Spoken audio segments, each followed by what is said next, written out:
C'est bon, excusez-nous pour ce léger retard. Bien, bonjour à tous. On est très heureux avec Marie-Béatrice de pouvoir vous présenter une partie des recherches que l'on fait depuis peu. Au final, on a commencé à peu près 2 ans à travailler exactement sur ces échantillons du Groenland. Je tiens tout d'abord à remercier la SGF chaleureusement, on tient à remercier la SGF chaleureusement, de nous permettre justement de nous exprimer sur ces sujets qui sont passionnants des expéditions naturalistes du 20e et du 19e.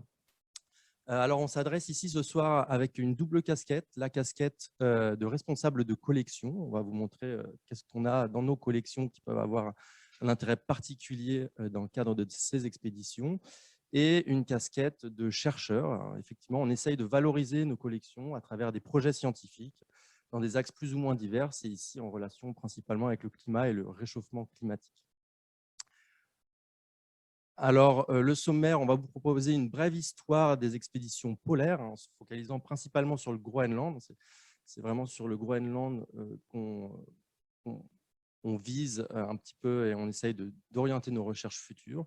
On vous présentera ensuite les expéditions prévues. Alors, il y en a une prévue cette année et il y en a sur un projet sur 5 ans, tous les ans, à travers le partenariat avec Greenlandia. Je vous parlerai de la géologie du Groenland et plus précisément du Scoresby Fjord.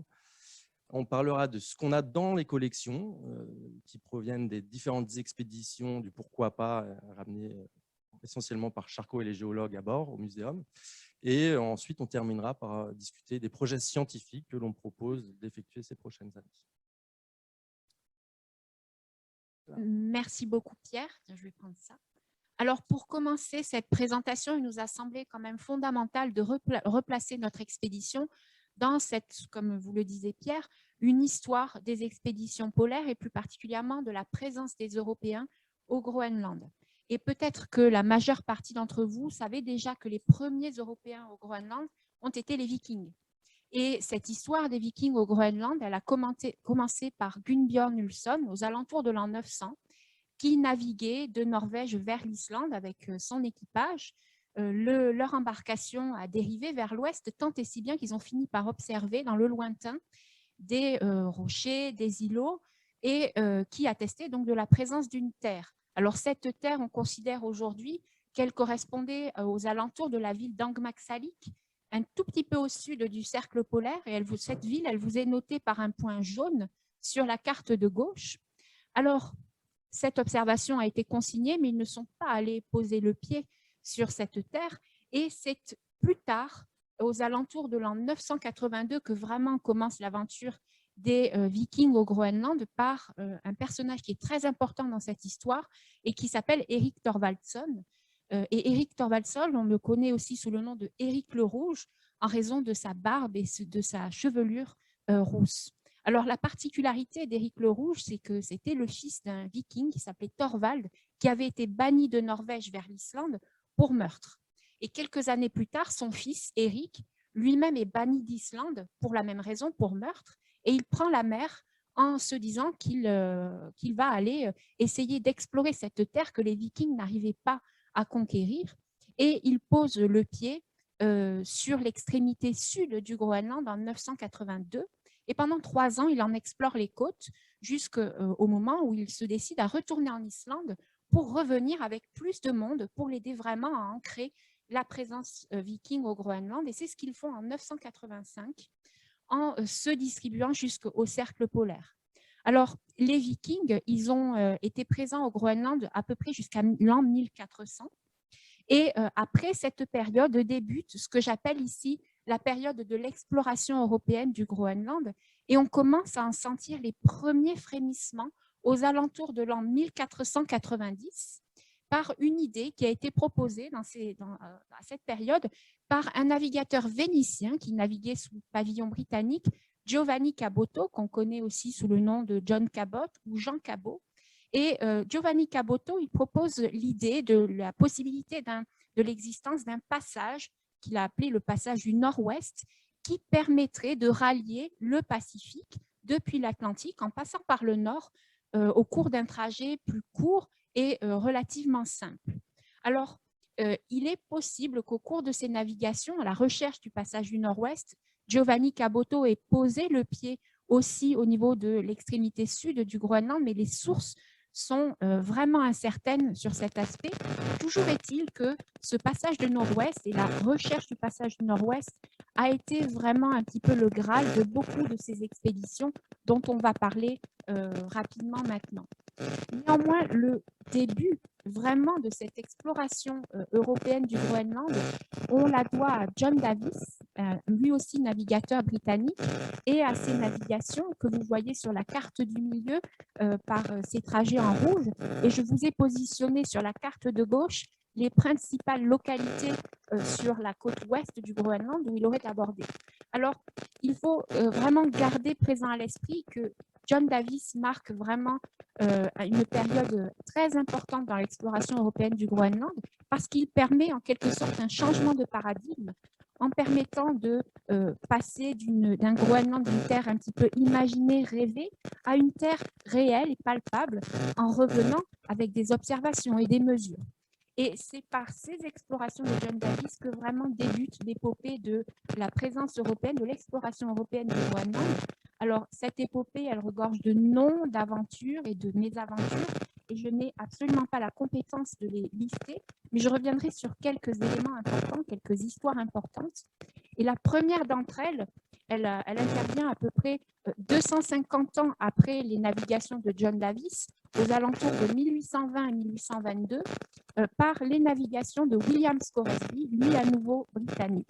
Et ici aussi, il faut noter quelque chose de très important, c'est que les navigations de William Scoresby, à cette période, elles s'intègrent dans un contexte qui est totalement différent, où les navigateurs ne pouvaient plus se contenter, si j'ose dire, de partir à l'exploration de nouvelles terres et de, si vous me permettez, juste survivre à l'exploration.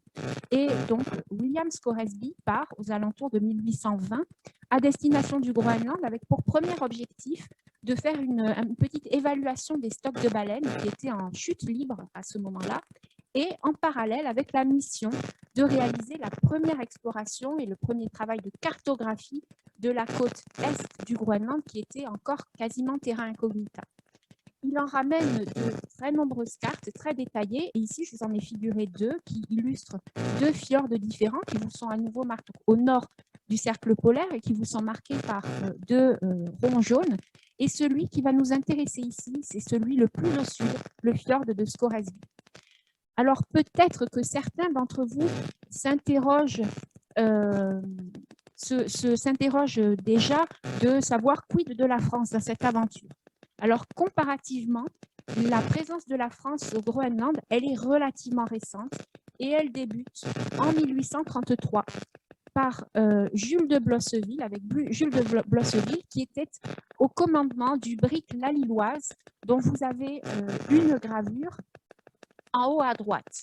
Alors, Jules de Blosseville, il était garde-pêche des pêches françaises au large de l'Islande. Il avait reçu lui aussi la mission d'explorer les terres directement adjacentes au sud de celles qui avaient été observées par William Scoresby. C'est ce qu'a fait donc Jules de Blosseville et son équipage à bord de la Lilloise, mais très rapidement, ils ont disparu corps et biens. Et 2 ans plus tard, entre 1835 et 1836, la corvette La Recherche est envoyée au large de l'Islande et du Groenland à la recherche des restes éventuels de la Lilloise et de son équipage. Et alors, d'une façon qui me semble quand même pas trop anecdotique, La Recherche a ramené le premier vocabulaire français groenlandais. Et ici, j'espère que vous le voyez, je vous ai illustré donc, sur cette carte ancienne en rouge, le trajet de la corvette La Recherche au large de l'Islande et du Groenland. Et vous avez 2 points colorés, rouge et jaune, que vous pouvez retrouver sur... C'est bon? D'accord. D'accord, ce sera tout à l'heure. On ne peut pas avoir vos questions pour le moment. D'accord, on verra tout à l'heure. J'espère juste qu'il n'y a pas de problème de son. Donc, vous pouvez aussi, sur la carte historique, voir 2 points, un point jaune et un point rouge, que vous retrouvez sur la carte de gauche comme des repères géographiques. Ici, vraiment, je voudrais insister sur le fait que dans les collections du Muséum national d'histoire naturelle, aussi bien les collections de géologie générale que les collections de micropaléontologie, nous conservons des échantillons, notamment des sables, qui ont été rapportés par cette expédition, qui proviennent d'Islande et du Groenland.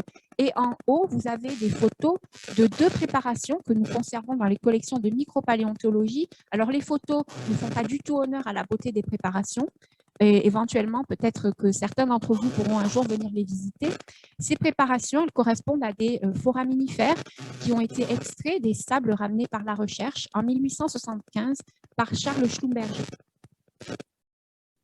Donc, on en était à l'expédition de la corvette La Recherche au large de l'Islande et du Groenland et au matériel qu'on conserve au Muséum national d'histoire naturelle. Mais vraiment, l'expédition qui nous permet d'entrer, qui fait entrer la France, il faudrait avancer, il faudrait m'aider à avancer, ça ne marche pas, qui permet de faire entrer la France dans cette histoire de la conquête, si j'ose dire, du Groenland par les Européens, c'est évidemment le commandant Jean-Baptiste Charcot et le navire le Pourquoi pas.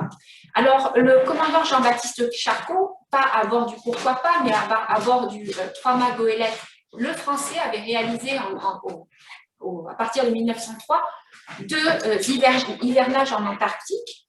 Et dans les années 20, il avait reçu pour mission, à bord du Pourquoi pas, cette fois-ci, Trois-Mâts Barque,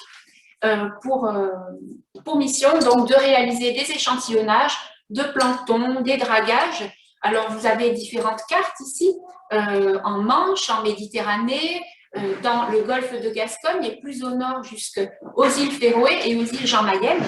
Et ici, au Muséum national d'histoire naturelle, nous conservons énormément de matériel qui proviennent de ces expéditions, aussi bien en géologie générale qu'en micropaléontologie. Et je vais vous en montrer quelques exemples. Avec ici d'abord du matériel qui provient du rocher Rocal, très connu des navigateurs, qui était un rocher meurtrier à l'époque en termes de navigation. Et nous conservons, ici vous avez des exemples du matériel de micropaléontologie, où nous conservons des spécimens de foraminifères qui ont été préparés sur des lames minces. Alors vous avez un exemple en bas à droite, et de ces foraminifères, de ces spécimens, ont été réalisés des petits dessins que vous avez en bas à gauche. Toutes ces préparations et ces dessins qui ont été réalisés par un médecin lyonnais, le docteur Eugène Lacroix. Alors, ce matériel, on vient de le redécouvrir et on est encore en train de le cataloguer et d'essayer de le comprendre. Le deuxième exemple que je vais vous montrer, c'est du matériel qui vient cette fois-ci des îles Féroé et plus au nord des îles Jean Mayenne, où en micropaléontologie, nous conservons des bivalves qui sont encroutés de différents organismes. Et ici, vous avez des photos de bryozoaires et de foraminifères encroutants. Donc, ça, c'est le matériel que nous conservons. Et en 1926, le commandant Charcot et le Pourquoi pas reçoivent pour mission de partir explorer la terre de Jameson, située au nord du fjord de Scoresby, et d'en ramener des éléments d'histoire naturelle, alors des fossiles, des roches, de la flore. Et toutes ces 8 navigations ont été réalisées par le Pourquoi pas et son équipage vers le fjord de Scoresby.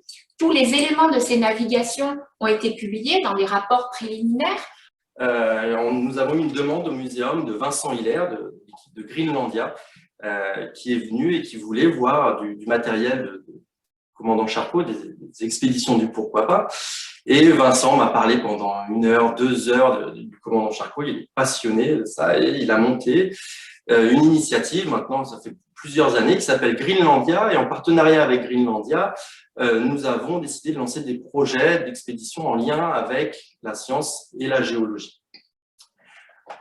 Alors, pour faire rapide, Vincent m'a prêté 2-3 diaporamas.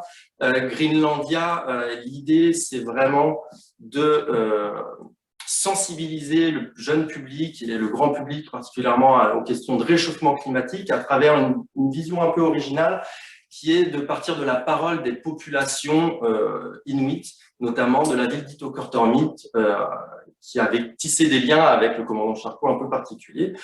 Et Greenlandia est organisé en 3 volets très déjà développés. Le volet pédagogique, en lien avec des lycées et des collèges, où il y a déjà eu des interventions, et notamment un collège ambassadeur à Chartres de Bretagne. un volet documentaire et nous avons très vite conclu avec Vincent qu'il serait très intéressant d'ajouter au volet scientifique déjà existant, puisqu'il y a des biologistes, des paléo-océanographes, des océanographes et des climatologues, d'ajouter un volet de géologie et de paléontologie dans le consortium scientifique de Greenlandia.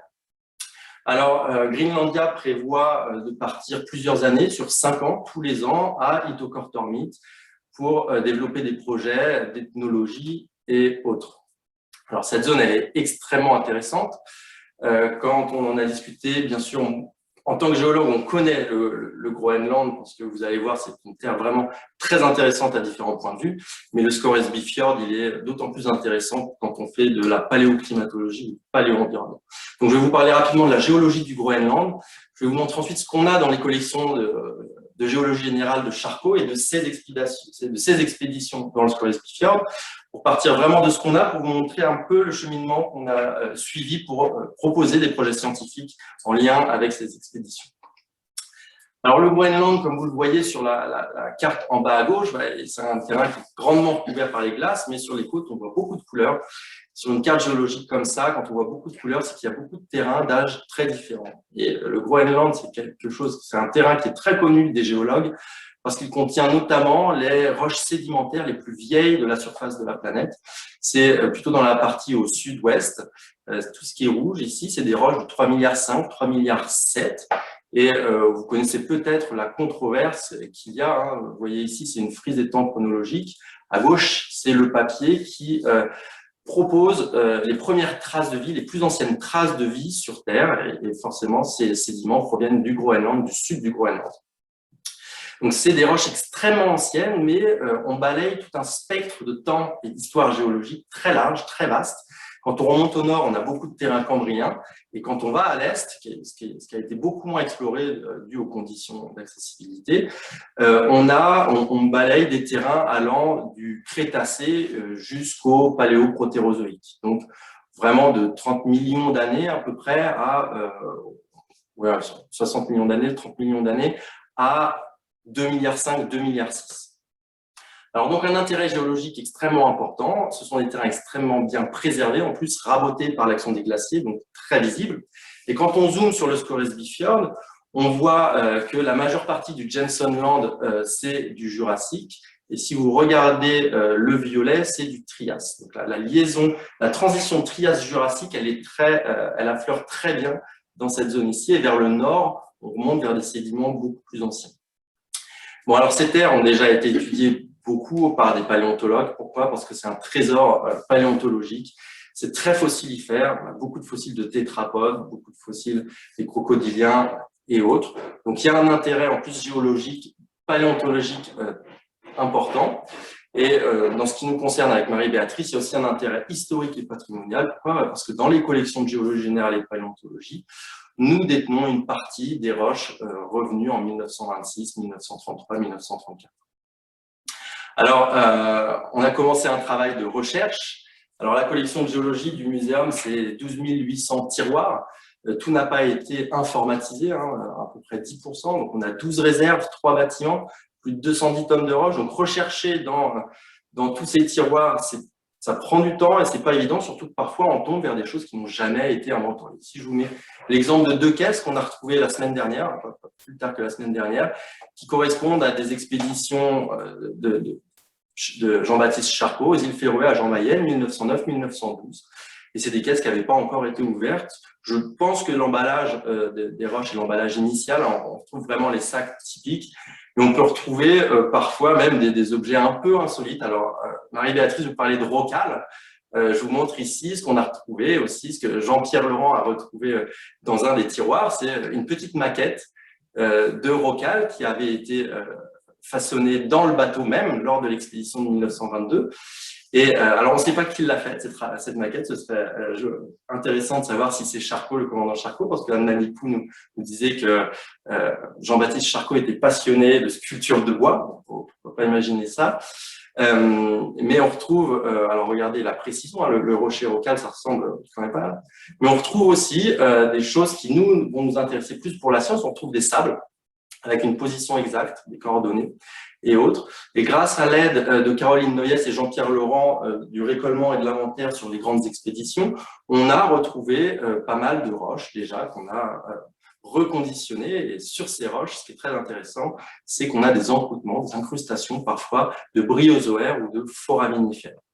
Là a commencé à émerger des idées pour développer des projets scientifiques. Donc, où en sommes-nous? Pour le moment, nous avons des roches et des échantillons de plusieurs expéditions, je les ai répertoriés ici. On a plus de 150 échantillons comprenant des roches, des dragages, des sables, des maquettes, des lettres, on a aussi de la correspondance de Charcot. Et on a tous ces échantillons sont reliés à plus de 25 pages de catalogue historique. Alors, à partir des roches que l'on a pu observer, on a développé un programme scientifique autour de 3 axes. Le premier qui s'intéresse principalement à l'enregistrement et à l'impact du réchauffement climatique actuel sur les communautés biologiques et microbiologiques et sur le cycle du carbone global, mais notamment spécifique à la zone d'Itocortormite et du Scorès bifial. On peut aussi, dans cette zone, due à la grande présence de sédiments jurassiques et triasiques, s'intéresser à un réchauffement climatique passé, qui a eu lieu lors du Trias jurassique, qui a entraîné une crise d'extinction majeure d'espèces aussi. Donc l'idée, ce serait de retourner là-bas et de caractériser ce réchauffement climatique pour comprendre un peu ce qui pourrait se passer par la suite. Et en allant un peu plus au nord, dans les terres de Jameson, on a des sédiments plus anciens qui, eux, à l'inverse d'être témoins d'un réchauffement climatique, sont témoins des plus grandes perturbations glaciaires qu'a subi la planète Terre il y a environ 650 millions d'années. Merci Pierre.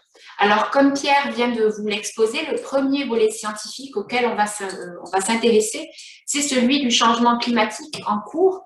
Et vous savez peut-être déjà que la zone arctique se réchauffe 2 fois plus rapidement que ce qu'on observe depuis la deuxième moitié du 19e siècle à l'échelle globale.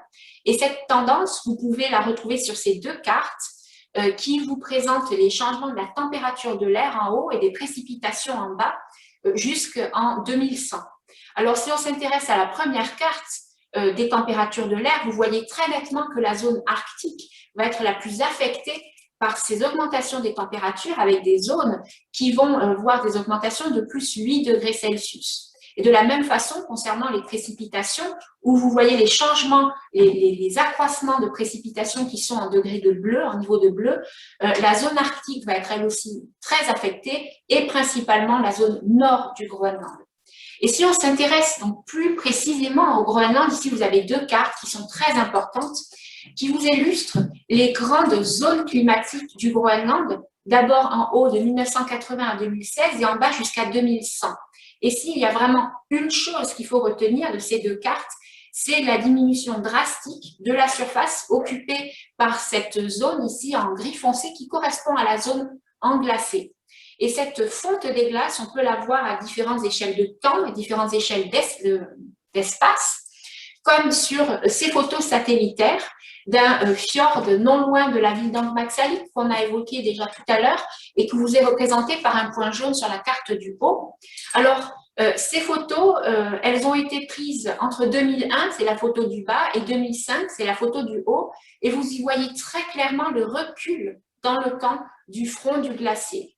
Alors, cette augmentation des températures dont on vient de parler exerce une très forte pression sur la biodiversité et elle a, de fait, pour conséquence, la fonte de ces glaces qui, elles-mêmes, exercent une nouvelle pression sur la biodiversité.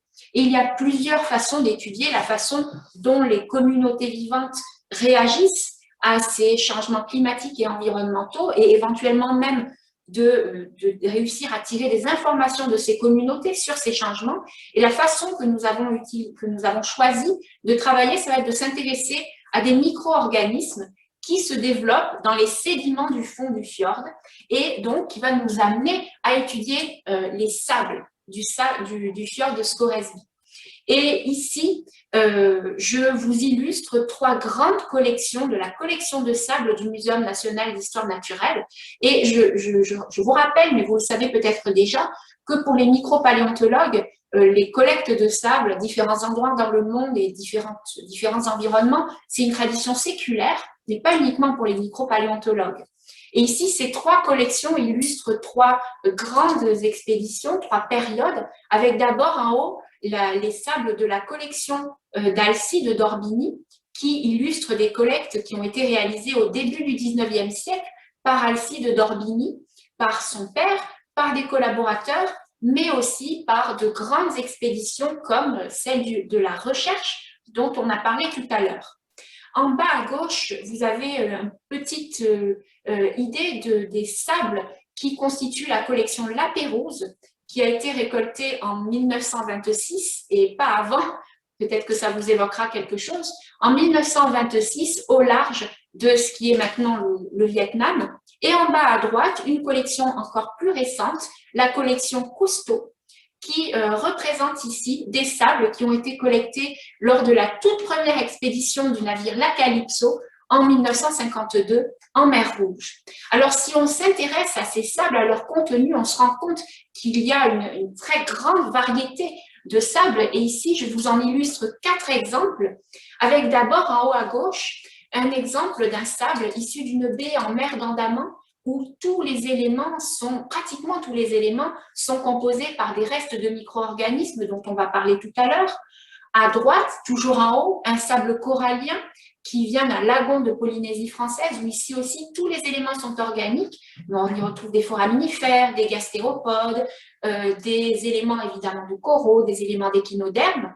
En bas à gauche, un sable qui provient d'une plage au Maroc, où les éléments minéraux côtoient les éléments organiques. Et cette caractéristique, on la retrouve aussi sur ce sable en bas à droite, qui provient d'une plage de Vendée. Et les micro-organismes auxquels on va s'intéresser au cours de notre expédition, ce sont les ostracodes.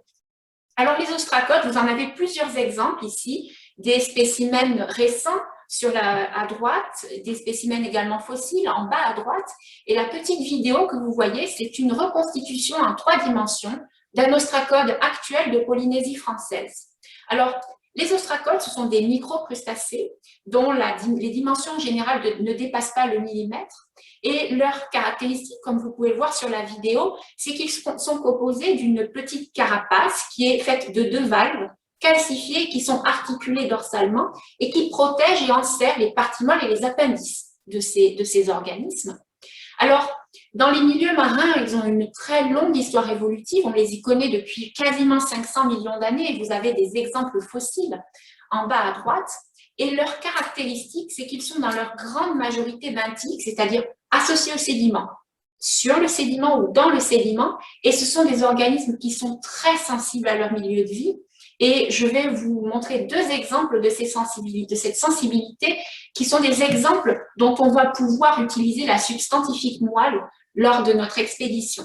Et le premier de ces exemples nous amène ici au Japon, en baie d'Hiroshima, où dans les années 2000, des petits carottages ont été réalisés pour essayer d'évaluer la réponse des communautés d'ostracodes à la pollution humaine et aussi à la pollution issue, évidemment, à la Seconde Guerre mondiale.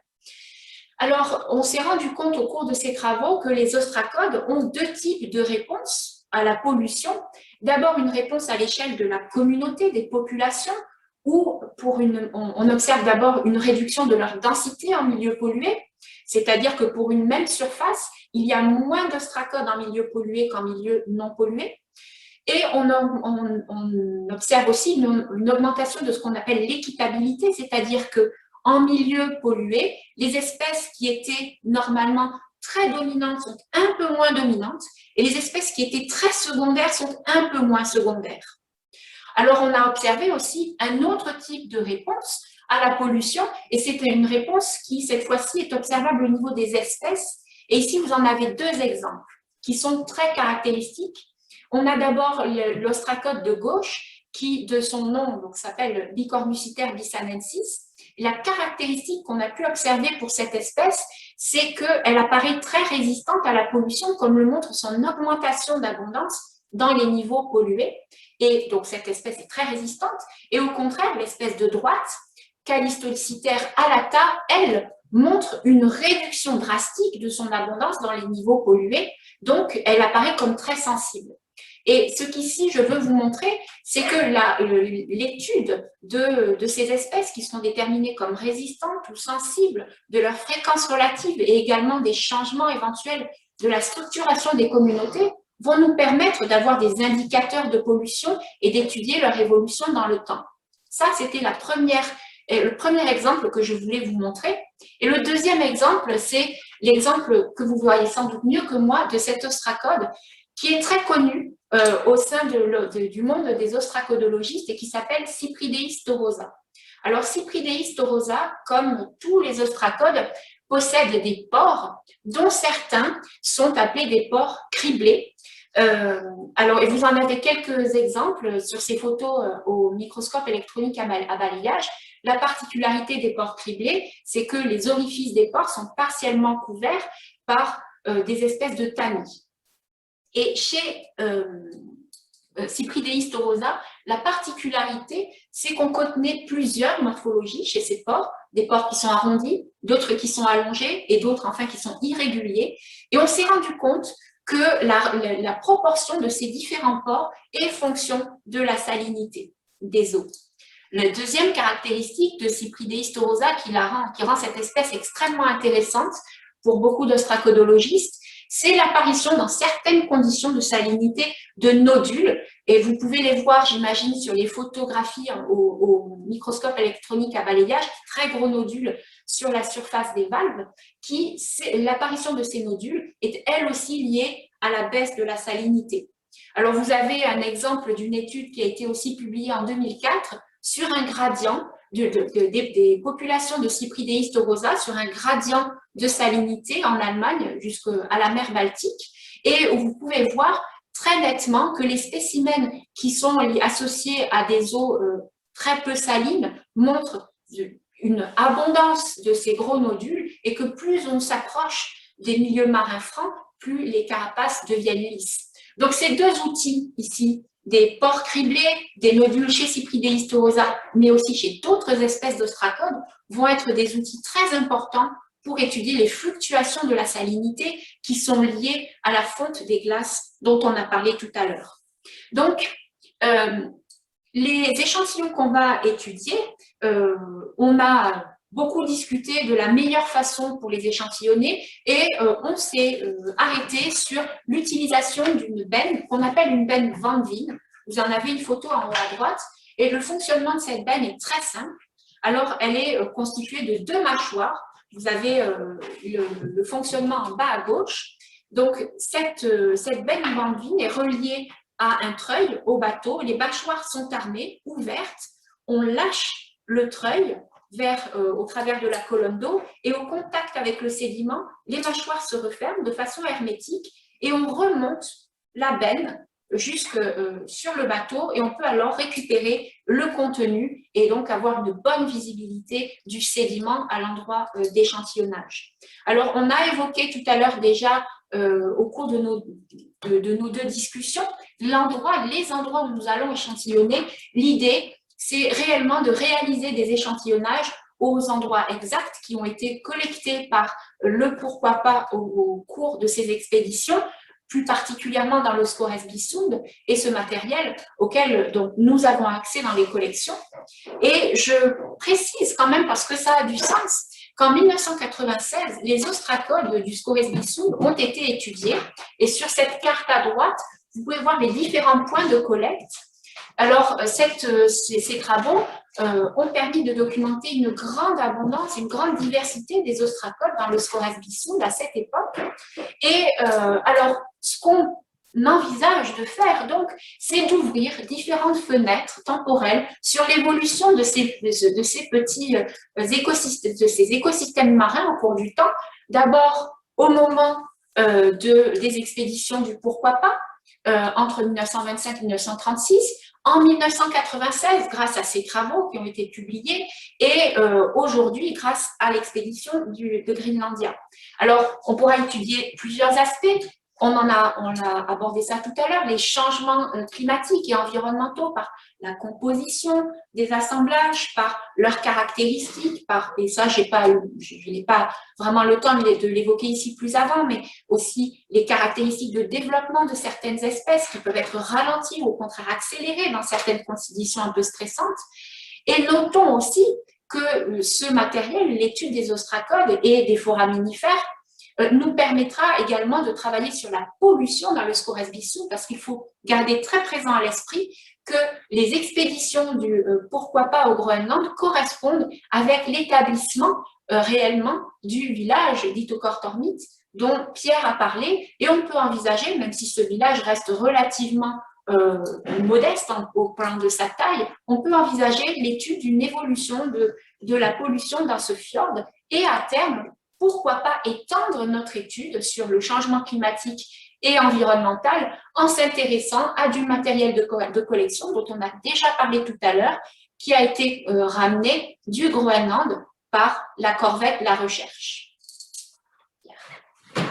Effectivement, alors, merci beaucoup. Alors, ce volet A de recherche en lien avec Greenlandia, il prévoit du coup des analyses directes de température, de pression et autres pour un peu suivre ce qu'avait fait le commandant Charcot. Des analyses un petit peu indirectes de micropaléontologie, on va regarder la diversité, mais on peut encore aller à une échelle dessous à travers l'analyse chimique. Alors, voilà, et discuter un petit peu de manière un peu plus globale du réchauffement climatique.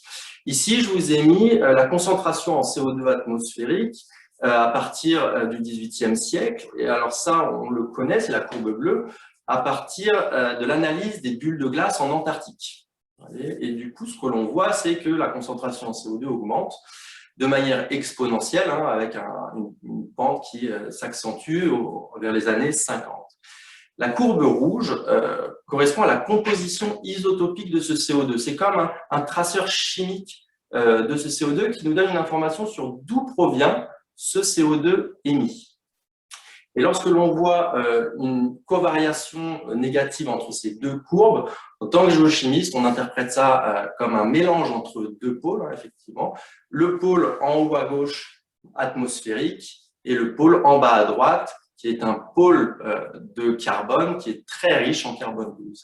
Et ce pôle de carbone, c'est un pôle de matière organique. Donc ce graphique, c'est un peu une preuve que le CO2 émis dans l'atmosphère provient de la combustion de matière organique fossile.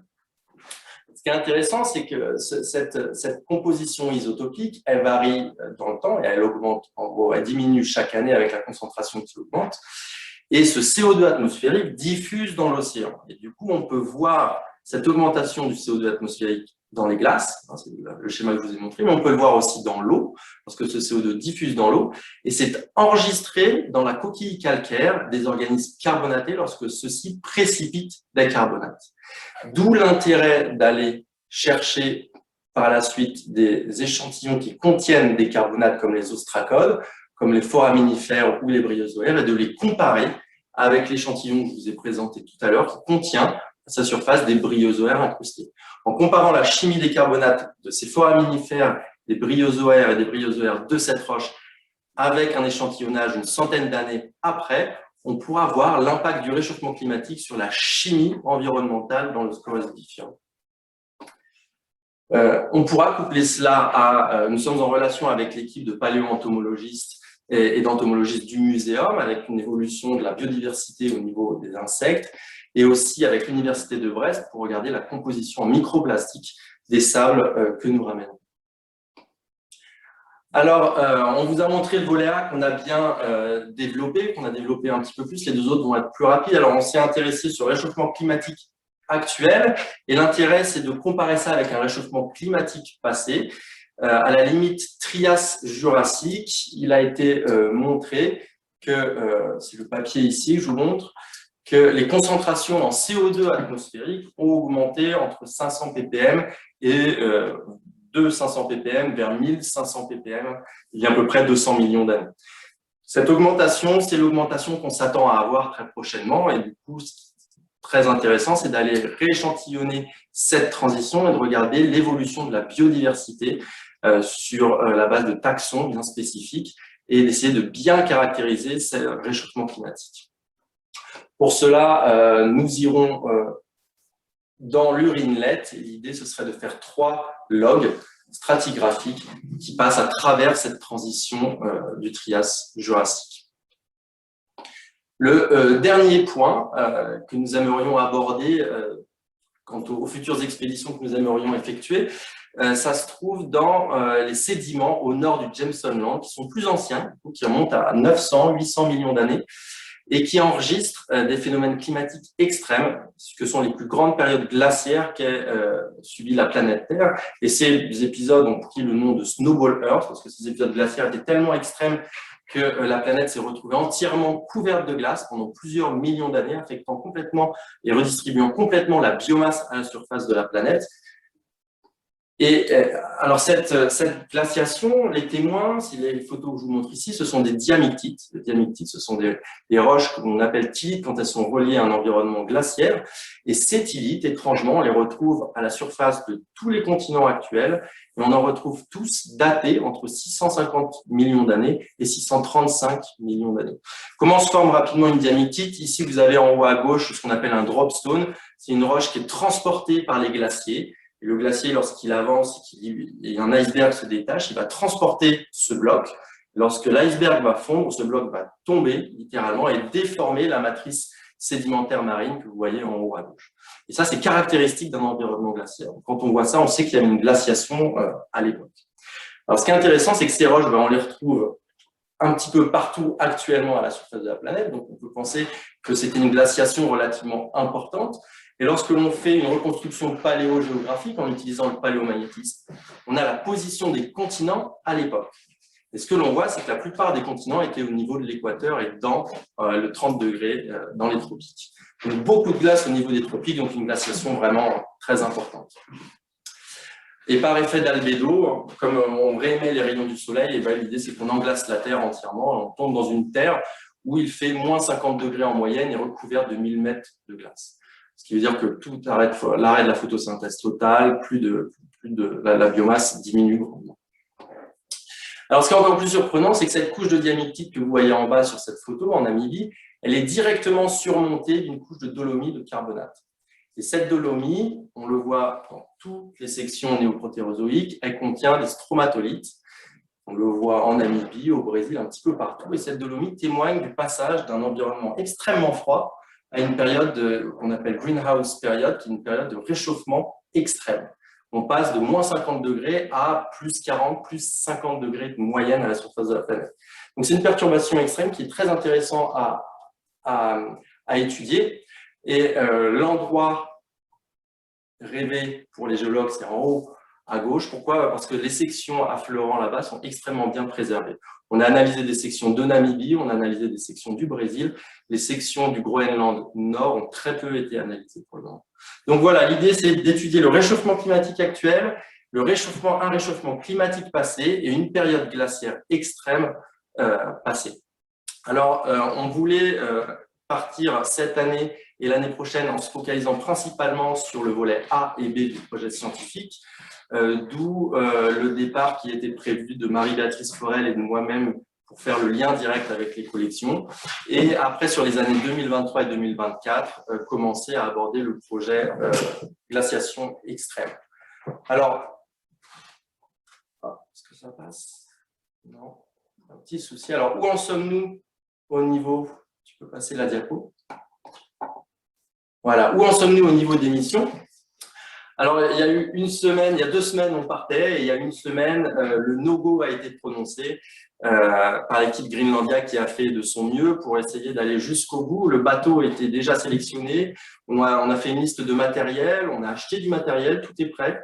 La logistique était faite, très bien et très bien organisée par Greenlandia. Nous avions le début, nous avions les autorisations, les premières collaborations avec le Greenland Institute et nous avions lancé la campagne de vaccination pour les gens qui allaient partir à bord. Malheureusement, le Danemark plutôt, a, comme beaucoup de pays, annulé l'utilisation de l'AstraZeneca, du vaccin AstraZeneca et Johnson & Johnson, reportant la vaccination des Groenlandais, ce ce qui fait qu'on ne voulait prendre aucun risque et on a été obligé, contraint d'annuler la mission de cette année. Mais ce n'est qu'un report. Maintenant, tout est organisé, tout est prêt, ça va nous permettre de continuer nos recherches. Alors, on ne peut pas partir, mais on peut quand même voyager. On peut voyager dans les collections et continuer ce travail de récollement et de reconditionnement des échantillons. Et d'ailleurs, on fait appel, on est à la recherche en permanence avec Marie-Béatrice, on appelle d'autres collègues, parce qu'on sait que des échantillons sont partis à La Rochelle, les échantillons des missions Charcot sont partis à Rennes, voilà, c'était ça, merci. Donc, n'hésitez pas à nous envoyer un email si vous savez où on peut avoir et reconditionner, inventorier de nouveaux échantillons de ces expéditions. Voilà, on vous remercie beaucoup, on remercie Anne Mamicou-Charcot, Vincent Hilaire pour les diaporamas. J'aimerais remercier Caroline Noyes et puis Jean-Pierre Laurent pour l'inventaire que l'on a pu faire sur ces échantillons. Et Lynn Le Gall du pôle expédition du Muséum national d'histoire naturelle qui nous soutient fortement. Merci. Et j'en profite pour remercier 3 jeunes étudiantes qui m'ont beaucoup aidé lors de la découverte des collections Charcot en micropaléontologie, Clémentine, Lise et Sarah. J'espère que vous verrez cette vidéo et que vous verrez que votre travail a vraiment porté ses fruits. Alors, maintenant, on va peut-être pouvoir répondre à des questions, si vous en avez. Oui. Ouais. Alors, on vous remercie pour la présentation. Désolé pour le petit problème de micro, parce qu'on n'avait pas accès à la discussion. C'est un petit peu dommage. On verra si on réenregistre peut-être le début pour refaire un petit montage complet. On va regarder ce qui a manqué. Vous me direz. Alors, les questions. Alors, de Jean-Jacques Biteau, est-ce que vous travaillez en collaboration avec CASP Cambridge Arctic Shelf Programme? Ça, tu pourras répondre. Ouais, alors non, pas pour le moment. Je n'ai pas. Alors peut-être qu'il y a d'autres volets, hein, parce que comme je vous disais, Greenlandia, ça commence à être assez vaste. Nous, on est en charge du volet géologie. Maintenant, il y a Semper Arctic qui est en charge du volet ethnologie. Il y a pas mal de différentes branches scientifiques maintenant en lien avec Greenlandia. Donc, mais le volet, pour le moment, géologie, non, on n'a pas pris contact avec eux encore. Alors, une autre question de Nicolas Hachin qui pose une question sur les échantillons du GEUS. Ouais. C'est tout. D'accord. Point d'interrogation. Le GEUS, c'est l'équivalent du BRGM, mais groenlandais. Alors, effectivement, ils ont des échantillons. Alors, on a commencé un travail de collaboration. Il faut savoir que la plupart des échantillons ramenés par ces expéditions sont allés au Muséum d'histoire naturelle de Copenhague, ce qui est logique. Et le GEUS, ils ont aussi un certain nombre d'échantillons. Alors, on est en contact avec des chercheurs de là-bas. Malheureusement, ils n'ont pas des échantillonnages récents, très récents. Il faut savoir que les études effectuées au Groenland, la recherche, les chercheurs se sont beaucoup intéressés et cartographié cette partie du Groenland dans les années 60 à 90. Et ensuite, il y a eu une petite pause. Et du coup, l'idée qui est intéressante, c'est de retourner là-bas pour revisiter avec les moyens modernes, c'est-à-dire les nouvelles technologies, les nouvelles techniques. Et alors, on a quelques personnes qui peuvent nous donner des échantillons. Clemensen, c'est le premier nom qui me vient à l'esprit, et Firlik, avec qui je suis en contact, mais ce ne sera jamais vraiment les échantillons de l'endroit qui a été échantillonné par Jean-Baptiste Charcot et son équipe. Alors, il y a d'autres questions qui tombent. Je vais remonter peut-être un petit peu là. Alors, combien d'expéditions sont prévues et avez-vous besoin de monde? On commence, hein, on va déjà en faire une. L'idée, c'est vraiment d'en faire une pour repérer, pour tisser des liens scientifiques, ce qui est extrêmement important. On ne peut pas faire cette recherche sans créer des liens avec les chercheurs du Greenland Institute et les chercheurs de Copenhague. Alors, ce n'est pas tisser des liens, c'est renforcer les liens qui existent déjà. Parce que ce qu'il faut savoir, c'est que quand on part là-bas, il y a toute une logistique très compliquée à mettre en œuvre et qui dépend énormément du relationnel que l'on a avec les gens présents sur place. Donc, pour le moment, dans l'idée, c'est les 2 premières vont être assez avec une quantité de personnes assez restreinte, si je puis dire. Il y a 2 géologues par an qui partiront. Et par la suite, on verra comment on peut s'étendre, effectivement, parce qu'il y a un travail de cartographie qui est assez vaste. Alors, la question, le commandant Charcot partait représenter quel établissement, université, école? Alors, le commandant Charcot, en tout cas, sa mission de 1926, il a été missionné par l'Académie des sciences et il travaillait aussi avec le Muséum d'histoire naturelle.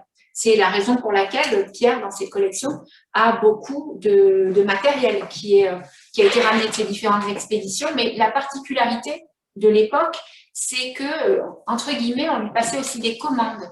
C'est-à-dire qu'on a retrouvé des documents de différentes personnes, notamment à Sorbonne Université, ou même, j'ai parlé de Eugène Lacroix, il y avait tout un réseau de médecins, etc., qui étaient passionnés de micropaléontologie et qui récupéraient comme ça, qui demandaient « Est-ce que vous pouvez me ramener des fossiles de tel endroit, des dragages pour les foraminifères ?» Et donc, il y avait ça aussi. Et c'est la raison pour laquelle, là, je diverge un petit peu, mais je rebondis sur ce que Pierre vient de dire tout à l'heure. C'est la raison aussi pour laquelle les collections du commandant Charcot sont très fragmentées en réalité. On en a en micropaléontologie, en géologie, on en a aussi à Sorbonne Université, et on retrouve à Rennes, à Caen, même si les collections ont disparu, du matériel qui a été justement envoyé par, en l'occurrence, un géologue qui a participé à l'expédition, Louis Dangeard, qui, lui, conservait tous les dragages qui ont disparu à Caen, mais qui envoyait du sédiment à Eugène Lacroix, à un autre médecin, le docteur Alix. Donc, de proche en proche, voilà, on réussit à retrouver ce matériel, mais qui est très dispersé. Alors, on a retrouvé les dragages de Louis Dangeard dans la collection de géologie générale. Mais par contre, c'est les dragages dans la Manche. Quand le pourquoi pas partait pour remonter vers le nord. Alors, je vais répondre aux 2 prochaines questions. Snowballers Effect. Alors, Snowballers State, disons. Oui, il y en a eu plusieurs. Il y en a eu 2 sur Néoprotérozoïque, ce qu'on appelle la Sturtienne et la Marinoenne. La Sturtienne qui est vers 650 millions d'années et la Marinoenne qui se termine à 635 millions d'années. Et il y en a une autre à la transition archéen-protérozoïque à 2,4 milliards. Qui est un petit peu moins connu, dû au fait qu'on a beaucoup moins d'affleurement de cette époque, mais qui est considérée comme une glaciation de type snowballers. Au Groenland, celle qui affleure particulièrement, apparemment, ce serait la Sturtienne, plus particulièrement. Donc celle qui est plus proche de 700 millions d'années. Et tisseriez-vous des liens avec le bateau de recherche Tara? Alors ça, c'est des liens scientifiques. Pas spécialement, parce que Tara, je pense que c'est un peu, dans le manuscrit, c'est des scientifiques qui changent à bord, massivement. Le concept est très différent. Le concept est sûrement différent, mais voilà, Vincent Hilaire, qui est directeur de Greenlandia, a passé 10 ans sur le Tara, donc ils se connaissent très bien, et effectivement, c'est sûr qu'il y aura des liens à terme entre les 2. Alors, est-ce qu'on a raté des questions?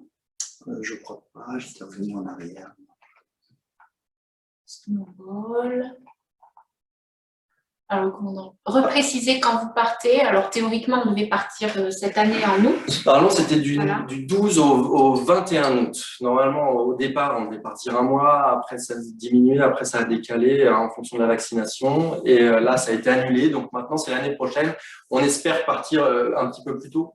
La période, en fait, elle est assez restreinte sur laquelle on peut partir, parce qu'effectivement, on est gêné par les glaces. Surtout si un jour, il serait envisagé de monter vers le nord. Là, il faut traverser le courant polaire arctique, ça prend un peu plus de temps. Mais voilà, dans l'idée, si on pouvait partir plutôt en juillet, ça. Mais ça, c'est plutôt vraiment dépendant de l'aspect logistique et qui est géré par Greenlandia. Je vais vous quitter encore, merci. Au revoir. Merci à vous.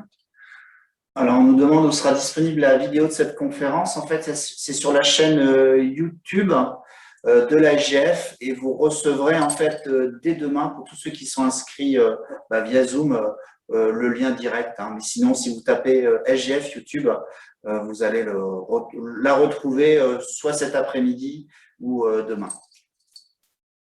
Tu me dis s'il faut refilmer quelque chose.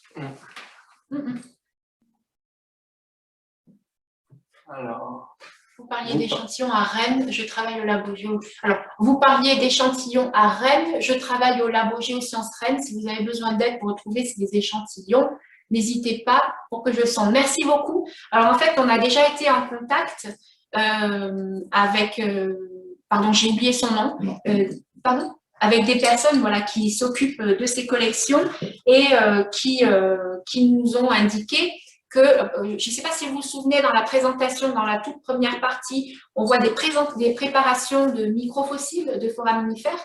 Et donc, on a retrouvé des préparations un petit peu similaires dans les collections de Rennes, et plus particulièrement même des spécimens extraits. Alors, il n'y en a pas beaucoup, mais il y en a un petit peu. Mais, on est déjà sur la piste, mais si jamais on a besoin d'aide, on vous contactera. Merci beaucoup.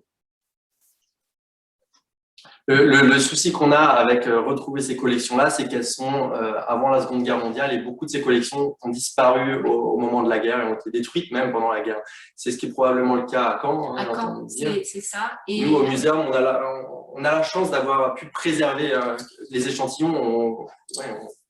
On subit 2 guerres mondiales et on sont restés intacts. On a eu un peu de chance pour ça. Mais toutes les collections n'ont pas résisté. Et le problème aussi pour ces collections, mais pour beaucoup d'autres, hein, c'est un problème transversal, je pense aussi en géologie générale, c'est que parfois elles sont assez mal référencées. Donc, si vous ne savez pas précisément, par exemple, que Eugène Lacroix a travaillé sur le matériel du pourquoi pas, etc., si vous n'avez pas des noms, des clés de lecture, ça peut passer totalement inaperçu. Et c'est, je pense, ce qui doit arriver. C'est ce qui est arrivé pendant un long moment dans les collections de micropaléontologie du Muséum national d'histoire naturelle. Marion Lemaire, non, ça n'est pas Marion Lemaire, c'est Cédric, je ne me souviens plus de ce nom. Avez-vous pensé à chercher des informations sur les données des forages océaniques IODP? J'ai personnellement pas connaissance de forages qui ont été réalisés dans la zone, mais il y a une cartothèque importante au muséum, on pourra déjà, si j'ose dire, si vous me permettez, se rencarder. Et puis, il faudrait chercher, oui, je parlais de ces petites fenêtres temporelles successives qu'on va ouvrir, c'est une solution. Donc là, avec l'année de report, peut-être que ça va nous permettre d'étoffer encore plus ce projet, la réflexion et les éléments qu'on aura. Alors après, ce que ça nous permettrait, ces forages, c'est de remonter encore plus loin dans le temps, ce qui, je pense, pour le moment, n'est pas d'actualité. On se focalise vraiment pour le moment sur la comparaison il y a 100 ans et maintenant. Maintenant, si on veut remonter effectivement pour regarder des variations séculaires ou des cycles astronomiques ou des choses comme ça, ça pourrait être effectivement extrêmement intéressant de regarder s'il y a eu des forages obtenus là. Il y a un forage, il y a un projet de forage, pas IODP, mais ICDP, qui est en cours de réflexion dans les niveaux justement supérieurs du Jameson Land, qui serait pour forer ces sédiments néoprotérozoïques. Alors ICDP, c'est comme IODP, mais sur les continents. Alors c'était une question de Morgane Brunet. Oui, pardon. Est-ce que vous avez encore des questions? Oui. En tout cas, on note votre proposition de partir sonder les collections si besoin. Alors, il n'y a rien d'autre qui apparaît. Avec plaisir, si je peux. Je vais noter. J'étais prête. Bon, s'il n'y a plus de questions, n'hésitez pas à nous contacter par mail. Surtout, voilà, si vous voulez avoir plus d'informations. Et puis, si vous avez par chance, si vous êtes par chance tombé sur des échantillons Charcot, n'hésitez pas à nous tenir au courant. On est à la recherche de tout ça. Voilà. On vous remercie beaucoup, on vous remercie grandement. Oui. Encore merci à la SGF d'avoir organisé ça dans ce lieu très joli, très beau. La bibliothèque de la SGF. Rénovée, elle est très belle, venez la voir. Et merci Arnaud. Je ne vais pas beaucoup parler des ammonites. Alors, j'en profite pour ajouter que ce sont les Journées nationales de la géologie depuis aujourd'hui pendant tout le week-end. Il y a un peu plus de 90 événements organisés sur toute la France. Vous allez retrouver ça sur notre site geosoc.fr et puis vous avez une bannière Journée nationale de la géologie. Cet événement-là en faisait partie. Cet après-midi, il y aura une autre visioconférence sur l'exposition qui est organisée juste derrière nos intervenants là, avec Solène Le Gardien, qui est la responsable de la bibliothèque et qui va nous parler de l'histoire de la minéralogie au travers des ouvrages de l'AGF.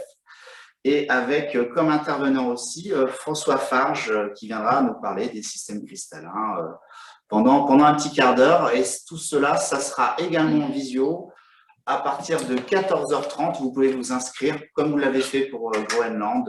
Voilà, il y a encore de la place, n'hésitez pas. Avez-vous essayé Monaco? Oui. Oui, je suis en contact avec eux. Alors, ils ont pas mal de plaques photographiques qui ont été ramenées notamment au cours des expéditions en Arctique, mais pas uniquement, aussi en Antarctique. Pour l'instant, ils n'ont pas trouvé de sable. Alors, ils ont beaucoup d'autres sables, notamment des expéditions du Prince de Monaco, dont on a beaucoup de matériel aussi en micropaléontologie, mais je pense aussi chez Pierre. Donc, c'est une bonne question, parce qu'effectivement, ils ont financé une partie des missions. On parlait du financement. Il y a un financement public, un financement privé, c'est souvent des mélanges. Mais effectivement, Monaco a pas mal financé et je pense qu'il doit y avoir des choses là-bas et qu'il faudrait peut-être qu'on aille sur place. Alors, quand j'y étais allée, ils avaient sorti pour moi, j'ai des photos, c'était magnifique. Ils avaient sorti, imaginez le cadre, très beau, très très belle table, ils avaient sorti toute leur collection de sable. C'était incroyable. Et alors, j'en ai fait un inventaire où malheureusement, j'ai rien trouvé de Charcot. Et pour tout dire, je cherchais à ce moment-là des sables du commandant Cousteau. J'en ai pas trouvé non plus. Mais il y a beaucoup d'autres choses et ça vaudrait peut-être le coup de les relancer pour essayer de voir s'ils n'ont pas, comme chez nous, des caisses non ouvertes, des cartons, voilà. À voir.